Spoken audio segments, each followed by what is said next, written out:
Hello everyone, সবাই কেমন আছো? আমার ভিডিও যখন দেখছো তার মানে ভালোই আছে। আমার থেকে বড়রা যারা ভিডিও দেখছে তাদের দোল পূর্ণিমার প্রণাম জানাই। আর আমার প্রিয় ভাই বোনের এবং বন্ধুরা, তোমাদেরকে অনেক ভালোবাসা। তাহলে সবাই বলো কেমন রং খেললে। তো এই জায়গাটার সঙ্গে তোমরা সবাই পরিচিত রয়েছে, কেননা এর আগেও আমি অনেকবার এসেছি।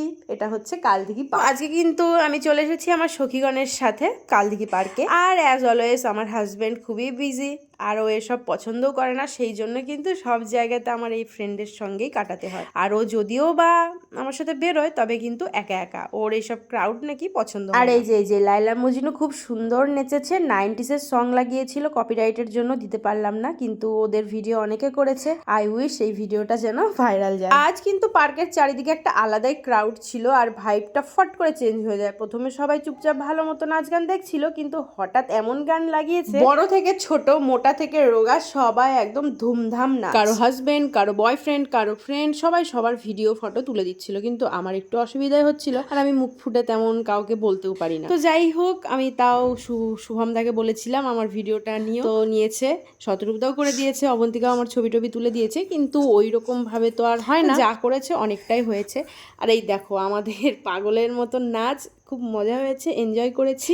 আর কে কি নাচ করছে না করছে সেই সব কিন্তু আমাদের তালি ছিল না, আমরা নিজেদের মতো নিজেরা অনেক মজা করেছি। এর আগের বার হোলিতে পুচু জাস্ট কয়েকদিনের ছিল, হয়তো 20-25 দিনের, 1 মাসও হয়নি। আমি ওকে কোলে করে নিয়ে বাড়িতেই ছিলাম, বেরোতে পারছিলাম না, মন ভীষণ খারাপ হচ্ছিল। আর আজ সে পুচুটা হাঁটি হাঁটি পাক করতে করতে তুতুন বাড়িতে যাচ্ছে। সত্যি দিন একদম জলের মতো কিভাবে চলে যায় বোঝাই যায় না। সো সামনেই দেখি গোলার দোকান, আর গলাটা ভীষণ শুকিয়ে গেছিল, তারপরে আমরা কিন্তু একটু গোলাও খেয়ে নিই।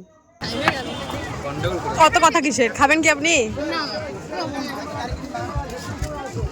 ওই চকলেট ফুচকা, চকলেট ফুচকা।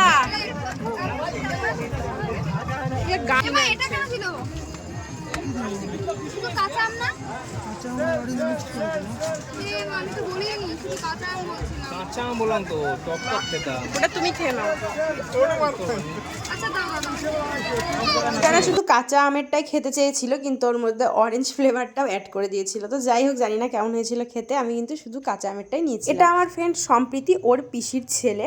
তো ওকে দেখে আমার পুচুর কথা মনে পড়ে গেল, যে পুচু কিন্তু পরের বছর এইভাবেই আমাদেরকে রং মাখাবে। আর ফট করে ওর কথাও মনে পড়ে বলে যে অনেকক্ষণ হয়ে গেল, এবার তাহলে চল বাড়ি যাওয়া। কেননা ওকে দেখে পুচুর কথাও মনে পড়ে যাচ্ছিল। তারপরে উনি ফোন করেন যে আসো একটু তোমাকে রং মাখাই, তারপরে বাড়িতে যাই। তারপরে আমরা একটু রং মাখামাখির ভিডিও করি, ছবি তুলি, তারপরে কিন্তু বাড়িতে চলে যাই। কি ছিল এটা? কেন দিলা?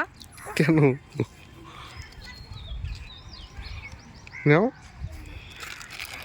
দাঁড়াও, হ্যাঁ এটা কেন দিল? এখানকার পরিবেশটা কিন্তু খুব সুন্দর। এখানে যদি কেউ নাচ করতে চায় বা রিলস ভিডিও বানাতে চায়, জায়গাটা কিন্তু খুব সুন্দর। আমি তো ওইসব অত অ্যাক্টিং পারি না। যাই হোক, ও আমাকে একটু শিখিয়ে দিচ্ছিল, ডিরেকশন দিচ্ছিল, আমি ওটাই ওর কথা মতো করেছি। তাকাও, হোদলের মতো নেওয়ার জন্য তাকায়। আরে হলো তো, হ্যাপি হোলি। টম অ্যান্ড জেরির খেলা শেষ, আমাদের রং খেলা হয়ে গেছে। আর এই যেটা হচ্ছে দরগার পুরো ভিউ, অন্য একদিন দেখাবো। এখান থেকে বেরিয়ে আবার একটু ঘুরতে যাওয়ার প্ল্যান করা হচ্ছে, কিন্তু আমার মধ্যে আর এনার্জি নেই, হয়তো আমি যাব না। তো দেখা যাক কি হচ্ছে। এই হলি গাইস, তো আজকের ভিডিও এখানেই, দেখা হচ্ছে আবার অন্য কোনো ভিডিওতে। সো আজকের জন্য টাটা।